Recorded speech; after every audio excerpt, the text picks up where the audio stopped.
Bismillahirrahmanirrahim. Assalamualaikum warahmatullahi wabarakatuh. Selamat siang, salam sejahtera bagi kita sekalian. Shalom, salve, Om Swastiastu. Namo Buddhaya, salam kebajikan, rahayu rahayu. Yang saya hormati Saudara Wakil Presiden Republik Indonesia, Saudara Gibran Raka Buming Raka. Para pimpinan lembaga negara, Saudara Ketua Majelis Permusyawaratan Rakyat Republik Indonesia, Saudara Ahmad Muzani, beserta para wakil ketua dan seluruh anggota MPR RI yang saya hormati. Ketua Dewan Perwakilan Rakyat Republik Indonesia, Saudari Puan Maharani, beserta para wakil ketua DPR RI yang saya hormati, Wakil Ketua DPR RI Saudara Adis Kadir, Wakil Ketua DPR RI Profesor Sufmi Dasko Ahmad, Wakil Ketua DPR RI Saudara Saan Mustafa, Wakil Ketua DPR RI Saudara Cucun Ahmad Samsurizal, dan seluruh anggota DPR RI yang saya hormati dan saya banggakan. Ketua Dewan Perwakilan Daerah Republik Indonesia Saudara Sultan Bakhtiar Najamuddin, beserta para wakil ketua dan anggota DPD RI yang saya hormati. Ketua Mahkamah Agung Republik Indonesia Profesor Dr. Sunarto, Ketua Mahkamah Konstitusi Republik Indonesia Saudara Suhartoyo, Ketua Komisi Yudisial Republik Indonesia Profesor Amzulian Rifai yang saya hormati. Ketua Badan Pemeriksa Keuangan Republik Indonesia Saudari Isma Yatun yang saya hormati. Para Menteri Koordinator, para Menteri, Kepala Badan, Pimpinan Lembaga, Jaksa Agung, Panglima TNI, Kapolri, Kepala BIN, para Wakil Menteri, serta seluruh anggota Kabinet Merah Putih yang saya hormati. Yang terhormat, para pimpinan partai politik, Partai PDI Perjuangan, diwakili oleh Saudari Puan Maharani. Ketua Umum Partai Golongan Karya, Saudara Bahlil Lahadalia. Ketua Umum Partai Gerindra, hadir saya sendiri. Ketua Umum Partai Amanat Nasional Saudara Zulkifli Hasan. Ketua Umum Partai Demokrat Saudara Agus Harimurti Yudhoyono. Ketua Umum Partai Kebangkitan Bangsa Saudara Abdul Muhaimin Iskandar. Presiden Partai Keadilan Sejahtera Saudara Al-Muzammil Yusuf. Partai Nasional Demokrat diwakili Wakil Ketua MPR RI Saudari Lestari Murdiyat. Yang saya hormati rekan-rekan pers, media, para tamu undangan sekalian, dan yang saya cintai seluruh rakyat Indonesia, sebangsa dan setanah air, dimanapun engkau berada. Hadirin sekalian yang berbahagia, saudara-saudara sebangsa dan setanah air, puji syukur kita panjatkan kehadirat Allah Subhanahu wa Ta'ala atas rahmat dan hidayahnya. Pada hari ini kita dapat menghadiri rapat paripurna Dewan Perwakilan Rakyat Republik Indonesia dalam suasana yang aman, tentram, dan damai. Izinkan saya menyampaikan pidato pengantar rancangan undang-undang tentang anggaran pendapatan dan belanja negara RAPBN tahun anggaran 2026 beserta nota keuangannya. Pada kesempatan yang baik ini, saya ingin menyampaikan apresiasi yang setinggi-tingginya kepada pimpinan dan anggota DPR RI atas kerjasama dan dukungan selama ini dalam penyusunan dan pelaksanaan APBN. Insya Allah, ikhtiar kita bersama akan berkontribusi bagi terwujudnya kesejahteraan rakyat Indonesia. Pimpinan dan anggota Dewan yang saya hormati, Hari ini saya berdiri di hadapan saudara-saudara untuk menyampaikan pidato pengantar rancangan APBN tahun 2026. Ini adalah APBN pertama yang saya rumuskan sebagai Presiden Republik Indonesia. Arsitektur APBN 2026 adalah implementasi dari visi dan misi saya bersama saudara Wakil Presiden yang diarahkan untuk mewujudkan Indonesia yang tangguh, mandiri, dan sejahtera. Ketangguhan adalah fondasi terciptanya kemandirian dan kesejahteraan rakyat. Kita akan perkuat ketahanan di bidang pangan, energi, ekonomi, dan pertahanan. Sumber daya alam harus dikelola demi rakyat, bukan demi segelintir kelompok manusia Indonesia. Hilirisasi akan kita perluas, lapangan kerja akan kita ciptakan, nilai tambah harus kita maksimalkan, dan nilai tambah itu harus tetap berada di tanah air kita, Indonesia. Semua anak bangsa berhak maju. Pendidikan dan kesehatan harus merata. Pemerataan pembangunan kita lakukan dari Sabang sampai Merauke. 10 bulan pertama ini kita semua bekerja keras, bersatu padu mewujudkan cita-cita bangsa di tengah lingkungan global yang bergerak sangat dinamis, penuh ketidakpastian. Tensi geopolitik terus memanas. Perang fisik berada di mana-mana. Perang tarif menjadi ancaman bagi ekonomi global. Tata kelola dunia berubah drastis. Prinsip my country first menjadi semakin dominan, menekan ekonomi dan menimbulkan biaya tinggi bagi seluruh negara.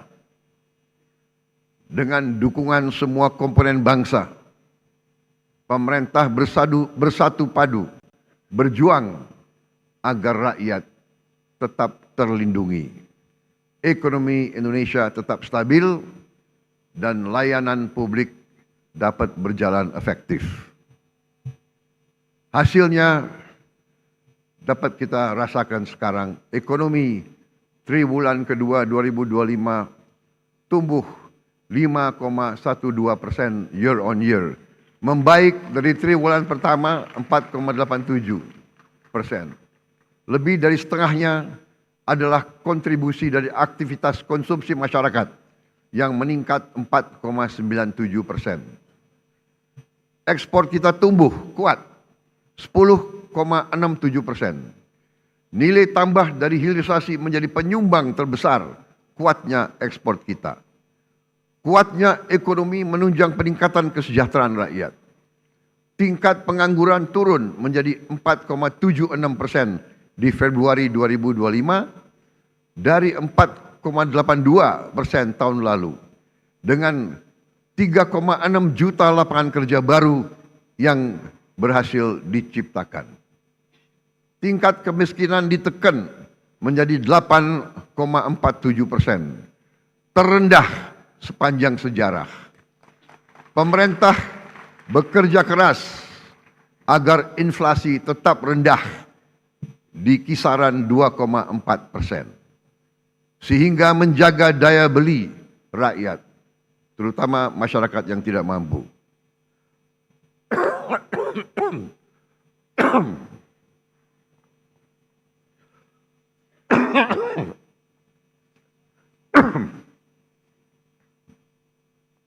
Maaf, tadi pagi agak semangat pidato saya.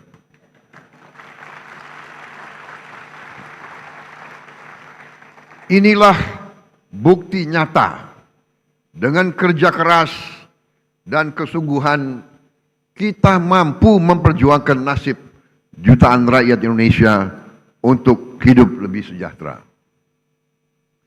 Optimisme dan kepercayaan investor terhadap kinerja dan prospek perekonomian Indonesia tinggi.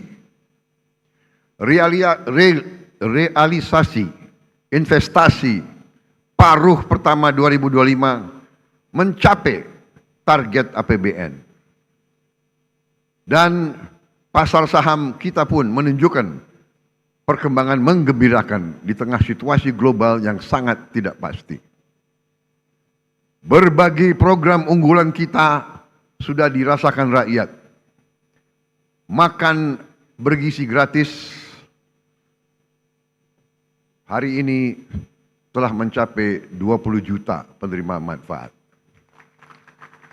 Cek kesehatan gratis sudah mencapai lebih dari 17 juta penerima manfaat. Revitalisasi sekolah sudah sampai lebih dari 13.000 sekolah dan madrasah. Sekolah rakyat sudah mencapai 100. Pembentukan koperasi desa dan kelurahan Merah Putih telah dimulai tahun ini. 80.000 koperasi telah dibentuk. Dan pada akhir tahun 2025 ini, tiap koperasi akan memiliki gudang, akan memiliki cold storage, akan memiliki gerai-gerai, dan tiap koperasi akan memiliki 2 kendaraan truk untuk menjemput dan mengantar hasil buminya. Kita juga tidak boleh lupa bahwa kita harus membentuk sumber daya manusia unggul untuk jangka panjang, tapi program tersebut harus kita mulai sekarang. Ekosistem bisnis yang produktif dalam jangka pendek. Denyut transaksi ekonomi dari hulu hingga hilir saat ini sudah mulai dirasakan sampai tingkat desa, kelurahan, sampai di seluruh pelosok negeri. Di tengah gejolak global, APBN kita mampu menjaga stabilitas ekonomi, melindungi rakyat dan dunia usaha. Pemerintah responsif saat tekanan global mempengaruhi kita. Stimulus ekonomi tahap pertama sebesar rupiah 33 triliun diberikan pada Januari 2025. Disusul oleh stimulus tahap kedua 24,4 triliun rupiah pada Juni 2025. Jaring pengaman sosial disiapkan untuk menjaga daya beli dan mencegah PHK dan kemunduran sosial melalui berbagai program antara lain program Keluarga Harapan, Kartu Sembako, program Indonesia Pintar, dan Kartu Indonesia Pintar Kuliah. Indonesia memperjuangkan kepentingan nasional di panggung global. Pemerintah berhasil dalam negosiasi tarif bilateral dengan Amerika Serikat yang lebih rendah menjadi 19% dari awalnya 32%. Tentunya ini masih merupakan tantangan dan kita terus harus menyiapkan diri untuk keadaan di masa depan yang lebih berat lagi untuk kita. Negosiasi bebas tarif Indonesia-Uni Eropa, Comprehensive Economic Partnership Agreement, CEPA, sudah kita selesaikan setelah 10 tahun perundingan yang tidak selesai-selesai. Kita berhasil melakukan terobosan pada tahun ini. Justru di saat ada tantangan dan cobaan yang lebih besar lagi. Di forum multilateral, dalam BRICS, dalam G20 dan ASEAN, Indonesia terus hadir dan aktif memperjuangkan kepentingan nasional kita. Kita juga sedang mendaftar di OECD insya Allah kita bisa diterima. Kita ingin mempertahankan kepentingan nasional kita di panggung global, berdiri sama tegak dengan semua negara. Pimpinan dan anggota Dewan yang saya hormati, Pasal 33 Undang-Undang Dasar 1945 adalah rancang bangun kami dalam membangun bangsa. Rancang bangun kita, kekayaan negara dan cabang produksi yang penting harus dikuasai oleh negara untuk sebesar-besarnya kemakmuran rakyat. Artinya, negara harus hadir, melindungi mereka yang tidak mampu, menciptakan rasa aman bagi semua. APBN adalah instrumen untuk mewujudkan ekonomi tangguh, mandiri, dan sejahtera. APBN harus digunakan untuk sebesar-besarnya kesejahteraan rakyat Indonesia. RAPBN 2026 kita utamakan pada 8 agenda prioritas. Pertama, kita harus terus wujudkan ketahanan pangan sebagai fondasi kemandirian bangsa. Kita harus mencapai swasembada pangan, terutama beras dan jagung. Harga stabil, petani makmur, nelayan sejahtera, dan konsumen aman. Indonesia harus berdaulat dalam urusan pangan. Untuk itu kita akan cetak sawah baru. Kita akan salurkan pupuk bersubsidi yang tepat sasaran. Kita akan dukung bibit-bibit unggul, alat mesin pertanian modern, dan pembiayaan murah. Juga kita menjamin harga pembelian pemerintah untuk gabah. Saudara-saudara sekalian, untuk lumbung pangan dan cadangan pangan, rupiah 53,3 triliun kita siapkan. Subsidi pupuk tahun 2026 kita alokasikan rupiah 46,9 triliun untuk 9,62 juta ton pupuk. Bulog kita perkuat sebagai penyangga stok pangan, pelindung petani, dan penjaga daya beli masyarakat. Hadirnya pemerintah sudah nyata dirasakan sejak awal 2025. Pemerintah memangkas 145 regulasi penyaluran pupuk yang rumit. 145 peraturan kita pangkas. Hasilnya produksi beras meningkat. Stok beras di gudang pemerintah berada di atas 4 juta ton. Harga stabil, petani semakin sejahtera. Ke depan akan kita lanjutkan cerita sukses ini. RAPBN 2026 akan alokasi 22,7 triliun rupiah untuk Bulog melakukan tugasnya. Secara keseluruhan rupiah 164,4 triliun akan kita alokasikan di tahun 2026 untuk penguatan ketahanan pangan nasional. Kedua, kita perkuat ketahanan energi untuk kedaulatan bangsa. Produksi minyak dan gas kita tingkatkan.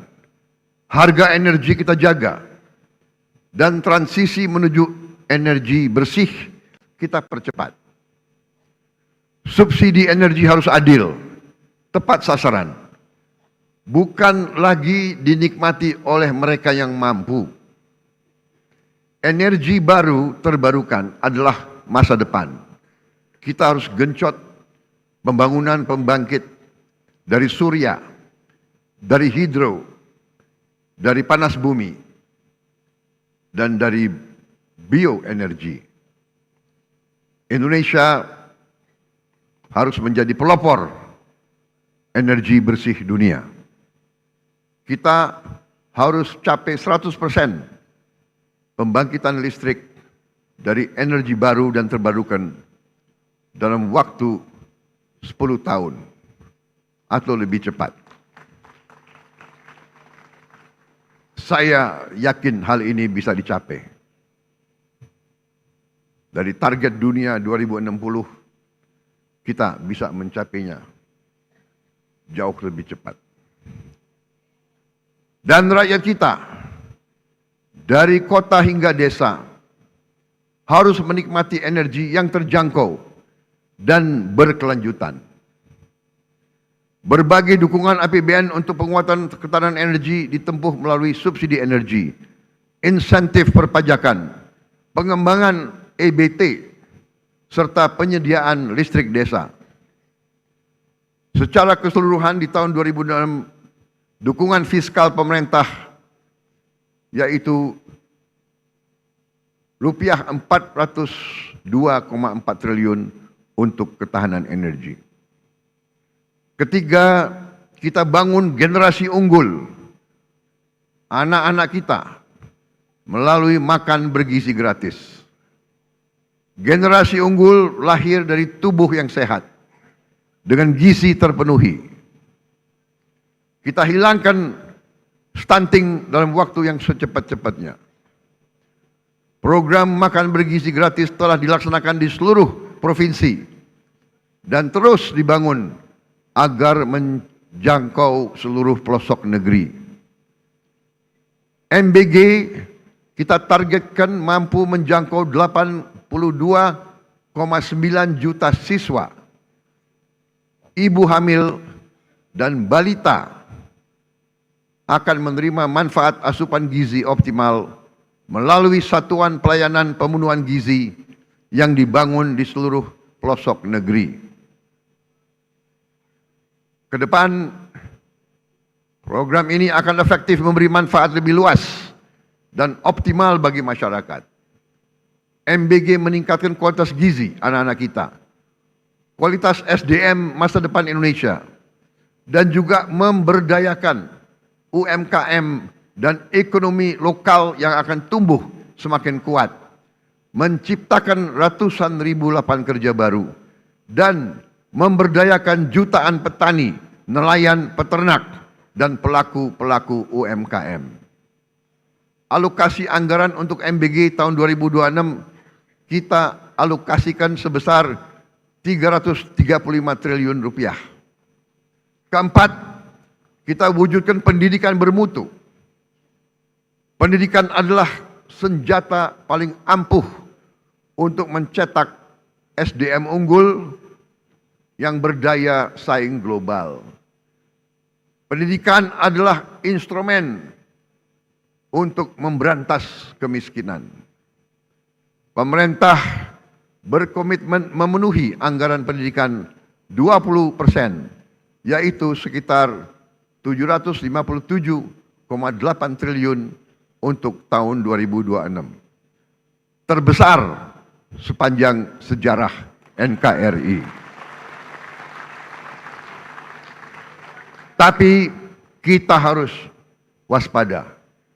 Anggaran pendidikan harus tepat sasaran. Kita tingkatkan kualitas guru, perkuat pendidikan vokasi, selaraskan kurikulum dengan kebutuhan dunia kerja. Pemerintah menyiapkan beasiswa bagi siswa dan mahasiswa dengan program Indonesia Pinter untuk 21,1 juta siswa. KIP kuliah untuk 1,2 juta mahasiswa. Dan peningkatan kualitas fasilitas sekolah kampus dialokasikan sebesar 150,1 triliun. Untuk gaji guru, penguatan kompetensi dan kesejahteraan guru, serta dosen dialokasikan sebesar rupiah 178,7 triliun. Tunjangan profesi guru non-PNS dan tunjangan profesi guru ASN daerah disiapkan secara memadai. Sekolah rakyat dan sekolah unggul Garuda dan sekolah unggul Garuda Transformasi kita perkuat sebagai jembatan pembangkit harapan bagi anak-anak miskin untuk meraih pendidikan terbaik. Kita dorong LPDP untuk menyediakan beasiswa lebih masif lagi di berbagai universitas terbaik dunia. Tahun 2026 LPDP ditargetkan dapat memberi beasiswa sebanyak 4.000 mahasiswa. Semua untuk mewujudkan generasi cerdas, inovatif, produktif yang siap bersaing di panggung global. Kita harus mengejar ketertinggalan kita di bidang sains, teknologi, engineering, dan mathematics. Kelima, kita hadirkan kesehatan berkualitas yang adil dan merata. Pelayanan kesehatan adalah hak setiap warga negara. Anggaran kesehatan kita pusatkan memperkuat efektivitas dan memperluas akses layanan asuransi kesehatan dengan program jaminan kesehatan nasional. Anggaran kesehatan kita utamakan untuk meringankan beban masyarakat, merevitalisasi rumah sakit, mempercepat penurunan stunting, memberi bantuan gizi untuk balita dan ibu hamil, mengendalikan penyakit menular, menurunkan TBC, tuberculosis, melaksanakan cek kesehatan gratis. Dengan demikian kita dapat mencegah penyakit menjadi lebih berat, menghemat uang yang sangat besar dari rakyat, dari pemerintah. Kita tingkatkan semua fasilitas kesehatan. Masyarakat miskin dan rentan dijamin memperoleh layanan kesehatan yang berkualitas. Setiap tahun pemerintah menanggung sepenuhnya biaya asuransi kesehatan bagi 96,8 juta jiwa masyarakat miskin dan rentan. Secara keseluruhan, anggaran kesehatan tahun 2026 dialokasikan 244 triliun. Keenam, kita hidupkan perekonomian rakyat melalui penguatan koperasi desa, kelurahan merah putih. Desa kita bangun, koperasi kita bangkitkan kembali, usaha mikro, kecil dan menengah kita berdayakan, serta ekonomi lokal kita tumbuhkan. Desa dan kelurahan akan menjadi tulang punggung ekonomi kerakyatan. Kita akan percepat pembangunan desa mandiri, koperasi dan UMKM dengan berlandaskan semangat gotong royong. Tradisi kita, budaya kita harus kita gunakan dalam pelaksanaan ekonomi kerakyatan. 80.000 koperasi desa Kelurahan Merah Putih telah terbentuk dan siap bekerja mempermudah masyarakat desa mengakses sembako, logistik, pupuk, hingga layanan keuangan. Tidak boleh ada rakyat kita lagi yang pinjam uang dari rentenir dengan bunga yang tidak masuk akal. Lintah darah akan kita hilangkan dari bumi Indonesia. Pemerintah telah menyiapkan pendanaan murah melalui Bank Himbara agar koperasi desa Kelurahan Merah Putih dapat memperoleh akses pembiayaan dengan bunga yang rendah. Ini adalah pendekatan baru yang akan menghidupkan ekonomi lokal di pedesaan, memotong rantai distribusi logistik yang rumit, menciptakan lapangan kerja baru, dan menghapus kemiskinan, sekaligus memperkuat ketahanan pangan di desa. Perekonomian daerah akan berdenyut kencang dan kemandirian daerah akan semakin memperkokoh persatuan dan kemandirian bangsa. Ketujuh, kita akan perkuat pertahanan rakyat semesta untuk menjaga kedaulatan bangsa kita. Dunia global penuh ketidakpastian. Ancaman muncul tiba-tiba.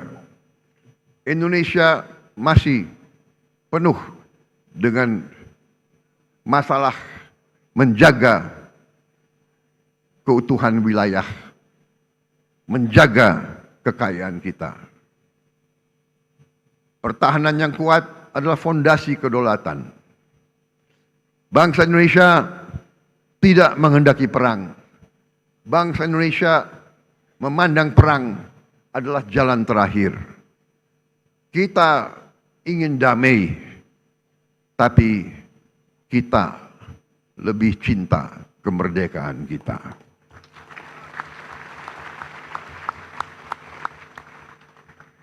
Kita ingin damai, tapi kita mengerti sejarah manusia, mengajarkan kepada kita bahwa mereka yang tidak punya pertahanan yang kuat biasanya dilindas oleh bangsa-bangsa yang lebih kuat. Biasanya kekayaannya diambil, dirampok, dan itulah yang terjadi ratusan tahun kepada bumi Nusantara kita ini. Kita tidak mau lagi menjadi sapi perahan bangsa-bangsa lain.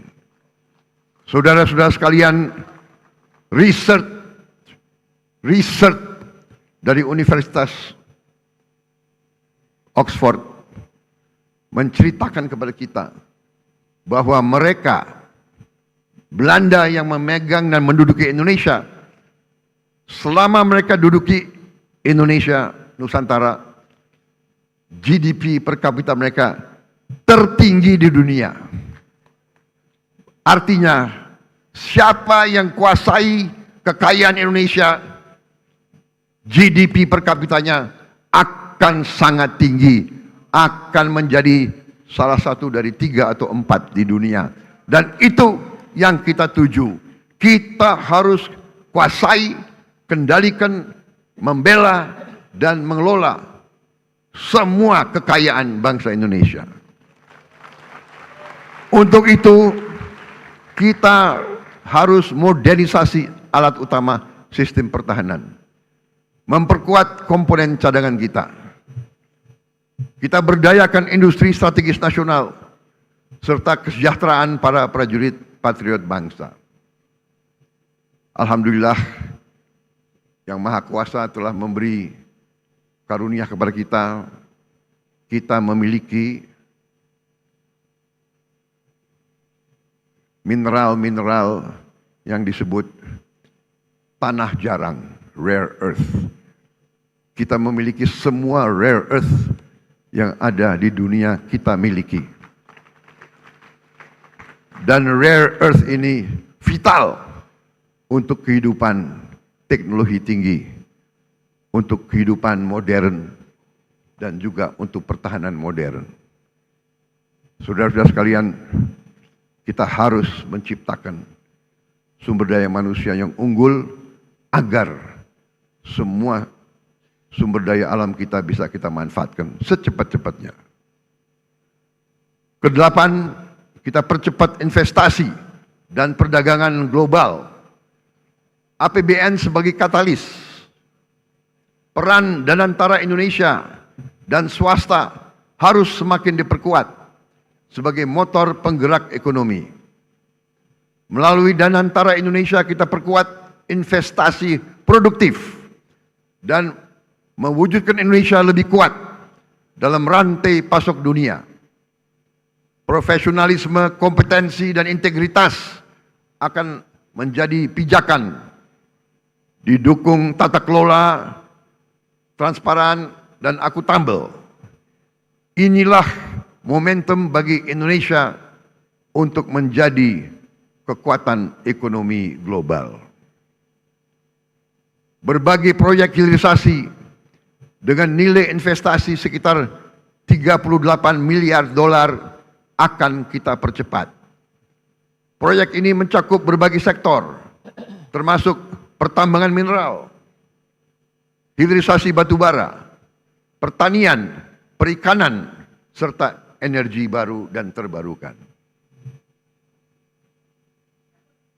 Saudara-saudara sekalian, program 3 juta rumah untuk rakyat diberikan melalui berbagai skema, antara lain fasilitas likuiditas pembiayaan perumahan FLPP, dukungan bantuan stimulan perumahan swadaya BSPS di desa dan kota dan pesisir, serta dukungan PPN DTP untuk rumah komersial dalam mendukung pembangunan rumah yang layak huni dan terjangkau. Total jumlah rumah yang akan mendapat dukungan APBN 2026 adalah 770.000 rumah. Hadirin yang saya muliakan, saudara-saudara sebangsa dan setanah air, untuk mendukung agenda pembangunan di tengah gejolak global, arsitektur APBN 2026 dirancang sebagai berikut. Belanja negara dialokasikan 3.786,5 triliun rupiah. Pendapatan negara ditargetkan mencapai 3.147,7 triliun rupiah. Defisit APBN dirancang 638,8 triliun rupiah atau 2,48% PDB. Ditopang pembiayaan yang prudent, inovatif, dan sustainable. Dan pemerintah yang saya pimpin berjanji di hadapan majelis ini, kami akan terus melaksanakan efisiensi sehingga defisit ini kita ingin tekankan sekecil mungkin. Dan adalah harapan saya, adalah cita-cita saya untuk suatu saat, apakah dalam 2027 atau 2008, saya ingin berdiri di depan majelis ini, di podium ini, untuk menyampaikan bahwa kita berhasil punya APBN yang tidak ada defisitnya sama sekali.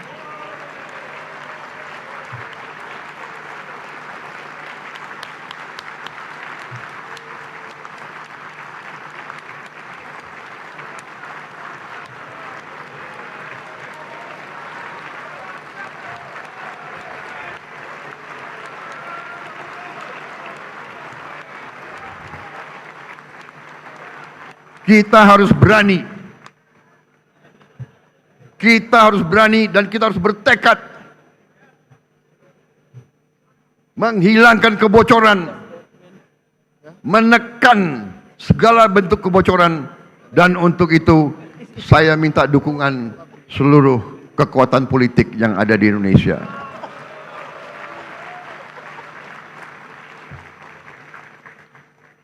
Negara kita besar, negara kita makmur. Kalau kita atur dengan baik, semuanya akan merasakan, semuanya akan menikmati.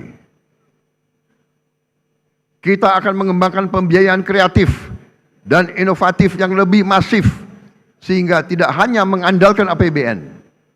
APBN didesain tetap fleksibel, agar adaptif dan responsif untuk meredam guncangan.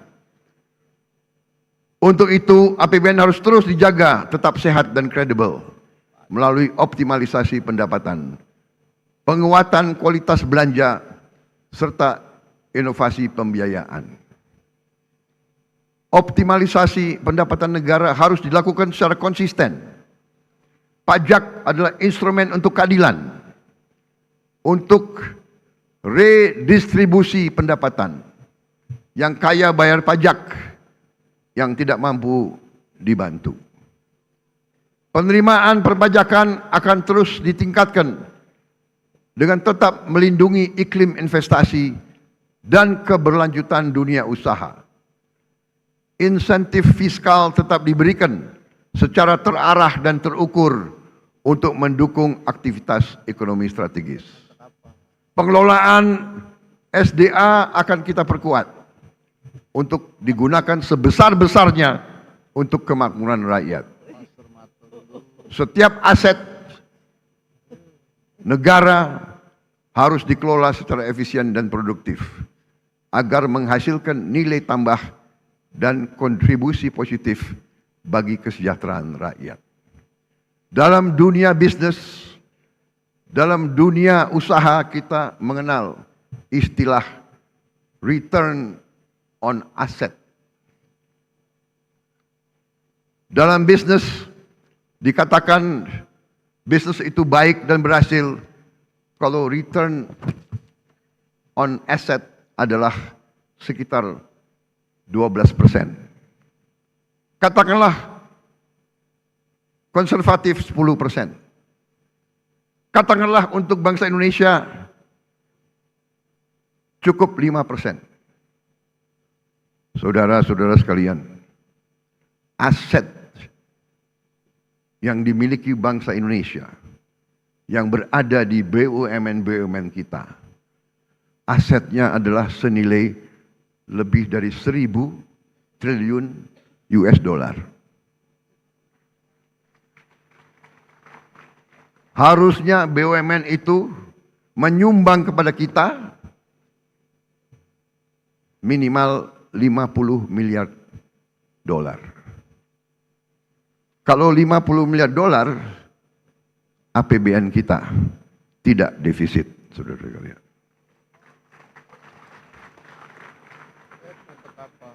Karena itu,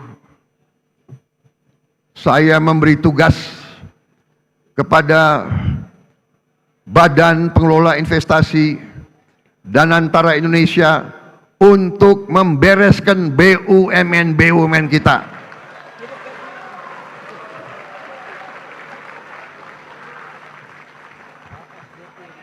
Tadinya pengelolaannya secara tidak masuk akal. Perusahaan rugi, komisarisnya banyak banget. Saya potong setengah komisaris, paling banyak 6 orang, kalau bisa cukup 4 atau 5. Dan saya hilangkan tantiem.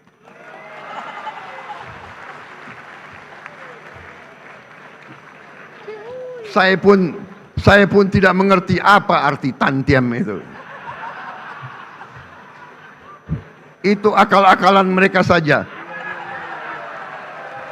Dia memilih istilah asing supaya kita tidak mengerti apa itu tantiem. Saudara-saudara, masa ada komisaris yang rapat sebulan sekali, tantiemnya 40 miliar setahun.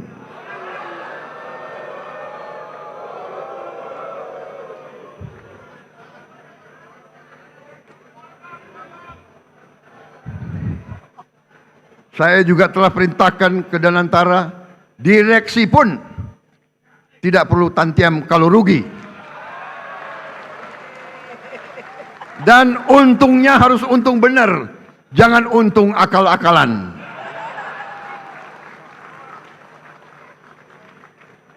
Kita sudah lama jadi orang Indonesia.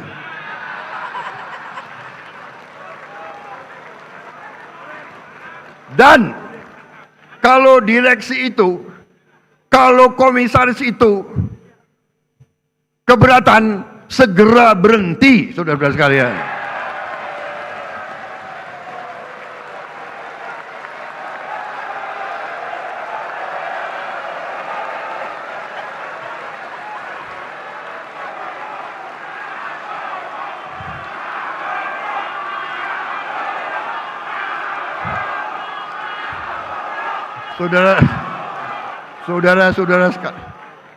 Saudara-saudara sekalian, pemilu masih lama.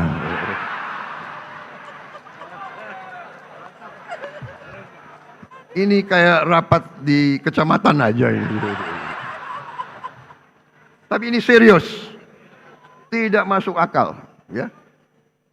Jadi direksi dan komisaris kalau keberatan, tidak bersedia, tidak menerima tantiem, berhenti. Banyak anak-anak muda yang mampu, yang siap menggantikan mereka.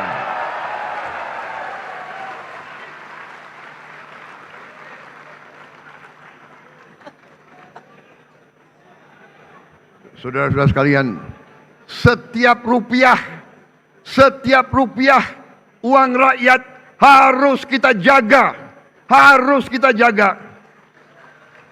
Jangan seenaknya main-main dengan uang rakyat. Jangan seenak-enaknya. Kualitas belanja negara harus terus kita tingkatkan. Kita terus mendorong efisiensi belanja. Saudara-saudara, setiap rupiah harus memberi manfaat yang nyata. Belanja operasional yang tidak efisien dipangkas. Belanja negara harus memberi manfaat, menciptakan lapangan kerja, memperkuat daya beli, dan meningkatkan kualitas layanan publik. Peran APBN didorong untuk lebih proporsional. APBN kita utamakan untuk pemenuhan kebutuhan dasar dan layanan publik terbaik untuk rakyat, untuk aktivitas ekonomi bernilai tambah yang tinggi dan memberi keuntungan komersial. Peran Danantara harus dioptimalkan, termasuk melibatkan swasta nasional dan global secara sinergis dan kolaboratif. Kedepan belanja negara, baik belanja pemerintah pusat maupun transfer ke daerah, didesain menjadi satu kesatuan, sehingga transfer ke daerah bukan satu-satunya instrumen untuk mewujudkan pemerataan ekonomi dan kesejahteraan bagi seluruh rakyat Indonesia. Subsidi energi dan bansos terus didorong supaya lebih tepat sasaran, berbasis pada data tunggal sosial ekonomi nasional. Pembiayaan APBN harus dikelola secara prudent dan inovatif. Kita harus prudent mengelola utang, defisit, dan rasio utang dijaga pada batas aman. Keberlanjutan fiskal jangka menengah panjang adalah jangkar bagi stabilitas ekonomi dan kesejahteraan rakyat. Kita akan terus mendorong skema pembiayaan yang lebih kreatif dengan memberdayakan peran Danantara dan swasta sebagai motor penggerak pertumbuhan ekonomi, penciptaan lapangan kerja, peningkatan investasi serta penguatan inovasi pembiayaan. Tidak lagi semua hal harus bergantung pada APBN. Pimpinan dan anggota dewan yang saya hormati, dengan pengelolaan fiskal yang sehat, disertai dengan efektivitas transformasi ekonomi dan peningkatan kesejahteraan rakyat, maka pertumbuhan ekonomi tahun 2026 ditargetkan mencapai 5,4% atau lebih. Inflasi terkendali di level 2,5%. Suku bunga SBN di kisaran 6,9%.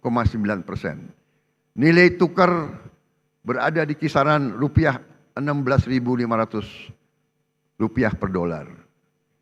Tingkat pengangguran terbuka tahun 2026 ditargetkan terus turun ke tingkat 4,44% hingga 4,96%. Angka kemiskinan kita turunkan ke 6,5% hingga 7,5%. Rasio Gini kita turunkan ke tingkat 0,377 sampai 0,38. Indeks modal manusia kita targetkan 0,57. Selain itu, indeks kesejahteraan petani dan penciptaan lapangan kerja formal ditargetkan meningkat. Pimpinan dan anggota dewan yang saya hormati, demikianlah keterangan pemerintah atas rancangan undang-undang tentang anggaran pendapatan dan belanja negara tahun anggaran 2026 beserta nota keuangan.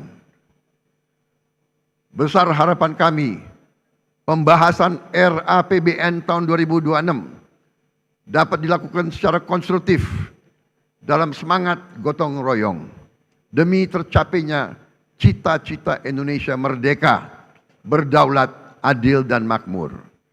Semoga Allah SWT senantiasa memberi rahmat dan ridhonya kepada kita sekalian dalam melaksanakan tugas dan amanah seluruh rakyat Indonesia. Dirgahayu Republik Indonesia. Merdeka! Merdeka! Merdeka! Terima kasih. Wassalamualaikum warahmatullahi wabarakatuh. Salam, Om Santi, Santi, Santi Om. Namo Buddhaya, salam kebajikan, Rahayu, Rahayu. Terima kasih.